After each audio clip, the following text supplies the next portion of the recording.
はい、皆さんこんにちは。ニオです。今回も無事 S24 ランキング戦 GA5 到達いたしました。対戦ありがとうございました。マッチングも普通にはしていましたし、そこそこね、いろいろな方と対戦できたと思います。そして動画の中ではエラトネール対策に関しても対戦動画の中でうまくいっているシーンがありますので、ぜひ最後までご覧ください。最初の編成は GA まで上がってきたファルコンアーマーを使っていたんですけれども、やはりデバフ無効の無敵がないのが非常に辛いシーンが出てきたので、アルティメットアーマーと交代していました。他にもフォースアーマーを使っていたんですけれども、アルティメットアーマーよりノバを連発できないので、回避性能や機動性を重視して今回アルティメットを採用していました。相手を追いかける性能としても、フォースのノバは最後に足が止まってしまうので、サイバーではね、なんだか使いにくい印象がありましたね。言うほどの使いにくさはないし、基本フォースの方が強いと思っているんですけれども、ちょっとうまく言えないんですが、私が感じたことはおそらく即時再発動のノバストライクがフォースと比べてヒットアンダーウェイの立ち回りと相手を追いかける性能に長けているんじゃないかなと思っております。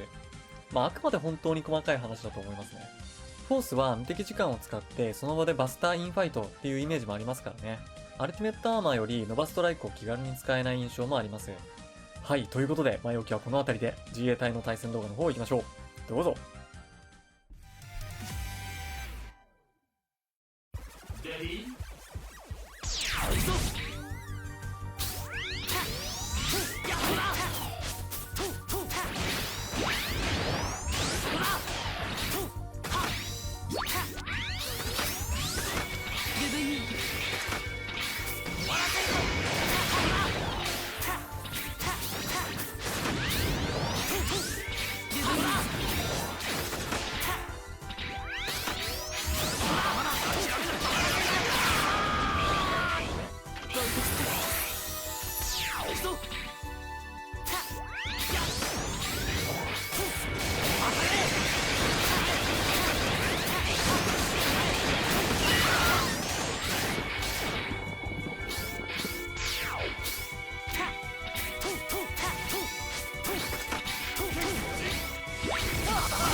めな。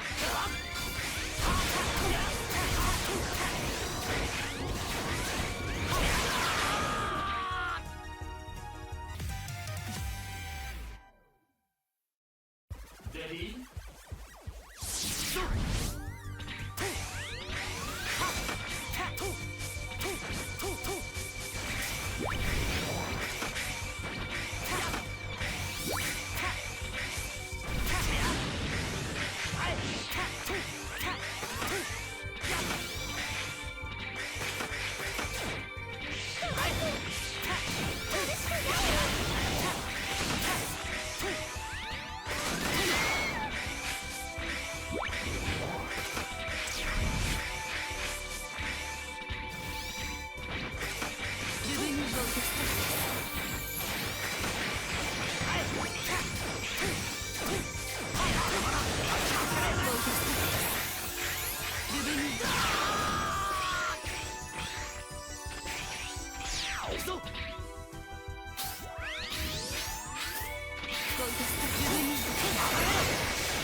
Ready?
はい、いかがだったでしょうか。いやー、ダイブアーマーとガイアーマーが非常に強かったですよね。ガイアに関してはもう少し苦戦すると思っていたんですけども、結構環境キャラに対してもいけましたね。まあ、立ち回りを徹底されるとどうかなという感じですが、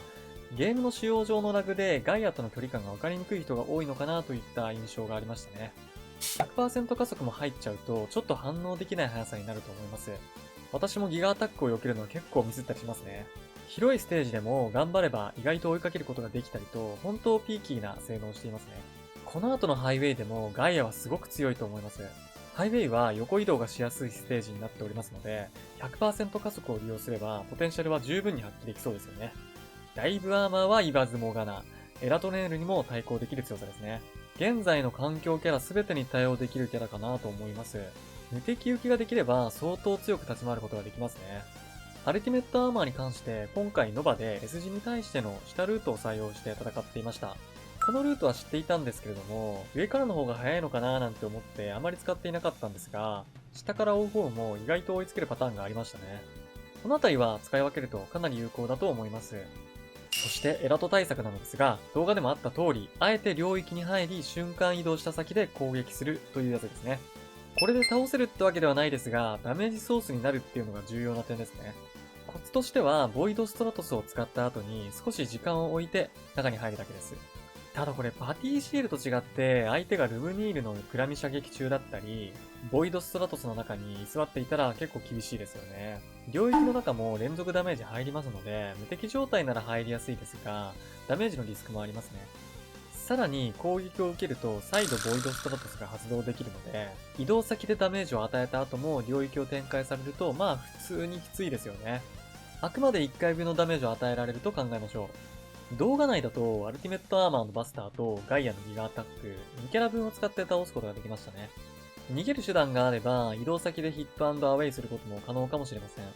私の場合アルティメットアーマーがちょっと惜しいシーンがありましたね。追いかけてみたやつ、ダメでしたね。何はともあれ、ノーダメージで倒されるのが一番きついので、このままだとまずいという時にはですね、この方法でダメージを与えるのがひとまず一番効果的なんじゃないかなと思っております。ルブニールもクラミ状態になるので、雑魚などを利用して打ち終わりそうな時に戦うのがまあ理想的ではありますね。少しでも参考になればと思います。それでは今回の動画はこの辺でご視聴ありがとうございました。次の動画でお会いしましょう。